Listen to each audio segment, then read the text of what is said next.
নমস্কার, আমি মাম্পি আর মাম্পির খুঁটিনাটি চ্যানেলে আপনাদের সকলকে অনেক অনেক ভালোবাসা জানিয়ে একটি নতুন ভিডিও শুরু করছি। ঠিক যেমন ভাবে আমরা তালের বড়া তৈরি করি ঠিক একই রকম ভাবে কিন্তু আমের বড়া তৈরি করেও খাওয়া যায়, যেটা খেতে হয় ভীষণ ভালো, সফট আর সহজ কিছু উপকরণ থাকলেই কিন্তু এটি বানিয়ে নেওয়া যায়।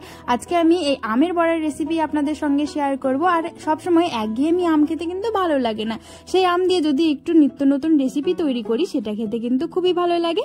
এর আগে পাকা আমের গোলা রুটির রেসিপি আমি আপনাদের সঙ্গে শেয়ার করেছি, আপনারা চাইলে সেটিও দেখে নিতে পারেন, আমি ডেসক্রিপশনে লিংক দিয়ে দেবো। ভিডিওটি অবশ্যই শেষ পর্যন্ত দেখবেন, আশা করছি খুবই ভালো লাগবে। তাহলে আজকে রেসিপিটি শুরু করছি। প্রথমে পাকা আম নিয়ে নেওয়া হলো, এরপর আমের খোসাগুলোকে ছাড়িয়ে রসটা বের করে আটিটাকে ফেলে দেওয়া হলো। আমের রসটার মধ্যে এরপর একে একে সমস্ত কিছুকে দিয়ে দিতে হবে। প্রথমে দিয়ে দেওয়া হলো সামান্য পরিমাণে মৌরিটা অবশ্যই দেবেন, তাহলে খাওয়ার সময় যখন মুখে পড়বে না বেশ ভালো লাগে। এরপর দিয়ে দেওয়া হচ্ছিল সামান্য পরিমাণে লবণ আর চিনিটা বুঝে দিতে হবে, কারণ আম বেশি মিষ্টি হলে চিনির পরিমাণটা লাগবে কম। আর তারপর দিয়ে দেওয়া হয়েছিল 1 কাপ পরিমাণে সুজিটা আপনারা চাইলে আগে থেকে জলে ভিজিয়ে রেখেও দিতে পারেন, আমরা এখানে নর্মালটাই দিয়েছি। এরপর দিয়ে দিতে হবে চালের গুঁড়োটা দিয়ে ঠিক এইরকম ভাবে ব্যাটারটাকে তৈরি করে নিতে হবে। আমরা যেমন ভাবে তালের বড়া বানানোর জন্য তৈরি করি ঠিক একই রকম ভাবে। এরপর কড়াইটা গরম করে দিয়ে দিন সাদা তেলটা গরম হয়ে গেলে এক এক করে বড়ার আকারে তেলের মধ্যে ছেড়ে গরম ভেজে তুলে নিন।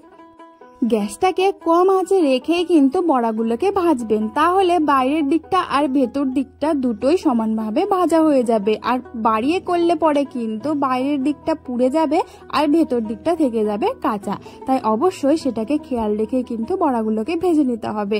কালকে রথযাত্রা উপলক্ষে আজকে কিন্তু এরকম ভাজাভুজি আপনারা বাড়িতে তৈরি করেই নিতে পারেন।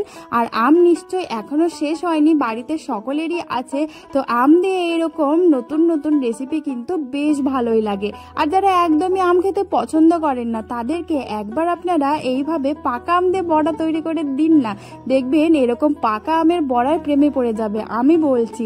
তাহলে বাড়িতে অবশ্যই করছেন তো, আর ঠিক এরকম ভাবে করবেন, দেখবেন বড়াগুলো কতটা সফট হয়, খেতে হয় ভীষণ ভালো। ভাজা হয়ে গেছে, এরপর এক এক করে থালার মধ্যে নামিয়ে নেওয়া হলো।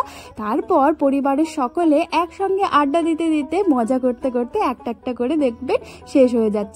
দেখুন বড়াটা কতটা সফট হয়েছে আর ভেতর দিকটা কিন্তু একদমই কাঁচা নেই। তাহলে বাড়িতে ঝটপট বানিয়ে নিন। আর ভিডিওগুলো ভালো লাগলে আমার চ্যানেলটিকে সাবস্ক্রাইব করে আমার পাশে থাকুন। ফেসবুক পেজ থেকে দেখে থাকলে পেজটিকে অবশ্যই ফলো করে দেবেন। ভিডিও শেষে লাইক, কমেন্ট, শেয়ার করবেন। সকলেই ভালো থাকবেন।